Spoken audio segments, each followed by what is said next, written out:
Two people are watching us at all times. Maybe there are three. I'll tell you which one are those, and I would like you to pay attention to this word from Hebrews chapter 4, from verse 13. And there is no creature hidden from his sight, but all things are naked and open to the eyes of him to whom we must give account. This is one of the many biblical passages that discuss God's omniscient and omnipresent nature.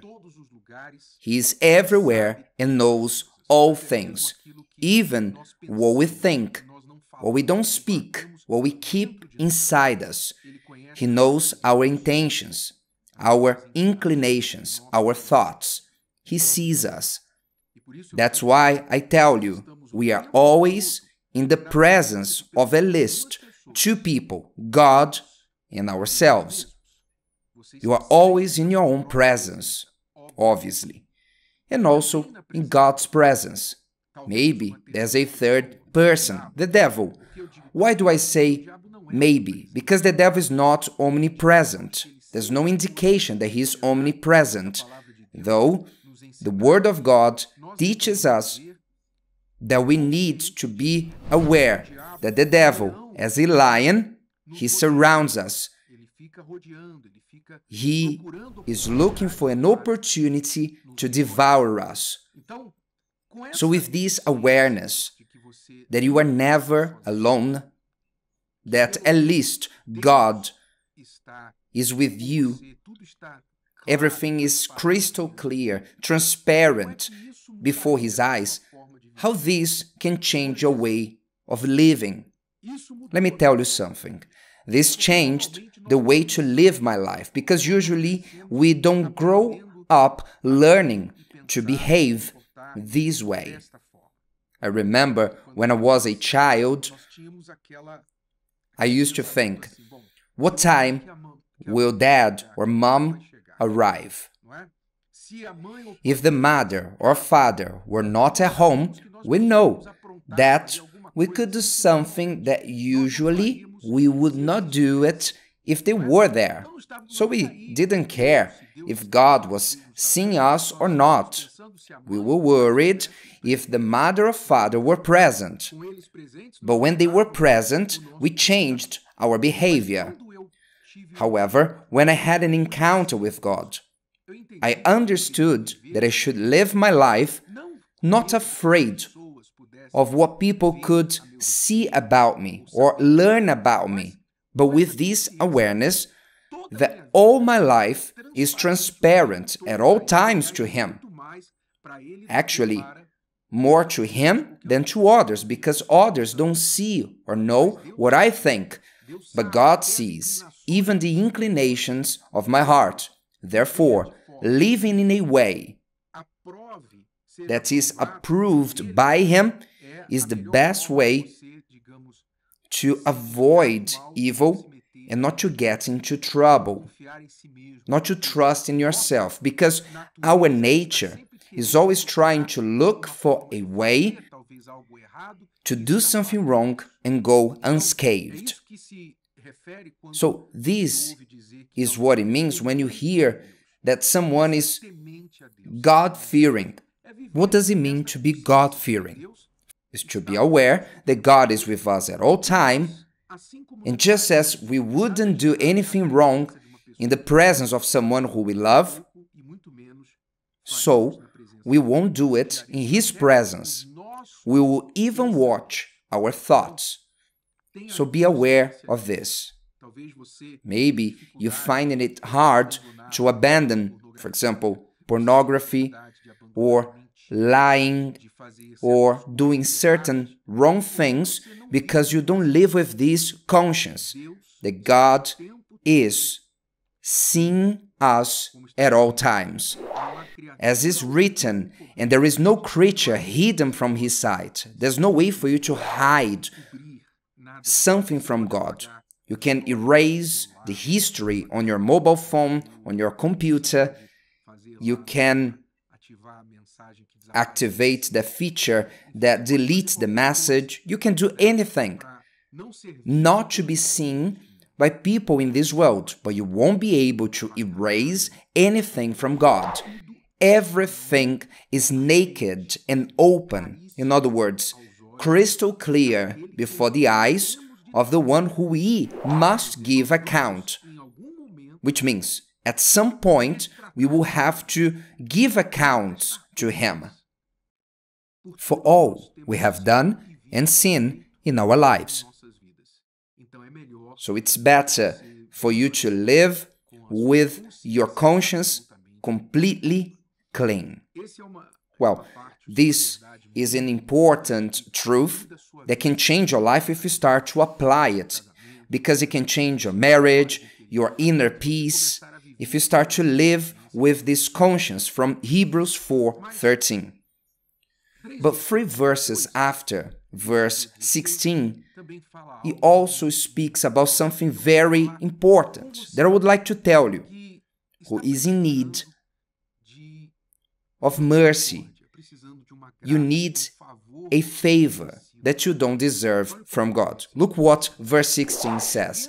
Let us therefore come boldly to the throne of grace.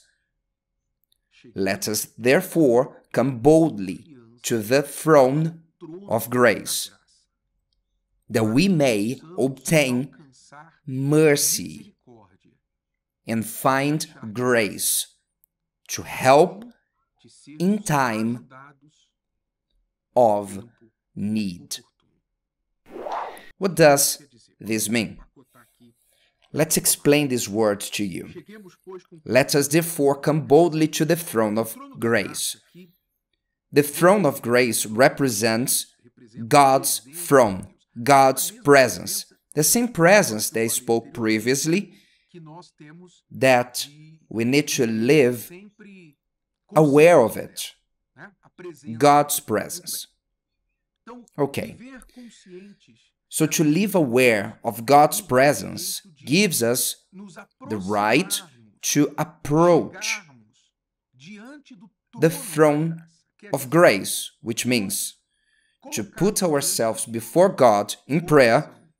This you can do anywhere, because as He is omnipresent, you can do this anywhere, there in your house or where you are, if you are in your car or in the bathroom. You can close your eyes to concentrate on your prayer, standing up, sitting down, wherever you are. You can reach the throne of grace, which means to speak face to face with God, with no mediators. You don't need Mary or John or Paul or Peter. You need nobody. You only need your faith. You need faith in Jesus, who is the only way to the Father. Nobody comes to the Father if not through Him. Don't forget this. You don't need to ask for a saint or a pastor to pray for you. You can speak directly to God. So he says, let us therefore come boldly to the throne of grace, that we may obtain mercy and find grace to help in time of need. When it says throne of grace and obtain mercy and grace, it's talking about this attribute from God, which is one of His main characteristics towards the human being, which is His mercy. Is when He decides to bless someone regardless of their merits. God says in His word, I will have mercy of whomever I will have mercy. I will have mercy on whomever I decide. That is why you see people who committed atrocities, and they are forgiven, restored, they are transformed. The society condemns them, don't forgive them, it hunts them until death, putting their name on the newspapers, But God forgives because He chose that person. He decided to forgive, to give a chance to that person, as He gave a chance to the adulteress, as He gave a chance to King Manasseh, who did terrible things. He even burned his own children, and many others who God gave mercy. He was merciful towards David, but He was not merciful towards Saul. Why? Why does God do that? What are God's criteria for mercy? Well, what we have seen, which is something common among all those who enjoyed God's mercy, was true humility and sincerity. If there's someone who is truly humble, who recognizes their insignificance before God, and they are truthful, they are not false, they are not lying. It's not someone who is the false humble, who says, help me, gives me a chance. They put on a puppy face, and they know that they won't change, that they will continue to repeat the mistakes. No. When God sees someone who is truly repentant, humble, and with no falsehood, then God chooses to demonstrate His mercy towards this person and to help them in time of need. It's what is written. God has mercy towards those who approach Him, those who humble themselves before Him. If you want this mercy, I don't know if you are someone who says, I did so many mistakes, I deserve nothing, I only deserve punishment. If I suffer, I know that I'm suffering because I deserved. I made mistakes with God and people. I don't know if God will forgive me. Maybe you are closer than you imagine to God's forgiveness because you have already recognized that you don't deserve. The problem is not with you, but it's with the person who thinks that they deserve. This is the person who has no chance before God because they think they deserve something. But if you are convinced that you deserve nothing, that you are a nobody before God, and if He gives you, it's because of His mercy and grace, you are very close to receiving this help. But you need to express it. Express it with faith and prayer. And if you want, why not to do it now where you are? If today's video helped you and you know someone that could benefit from it, share it with them. And if you haven't subscribed to the channel, you may do so now. See you later.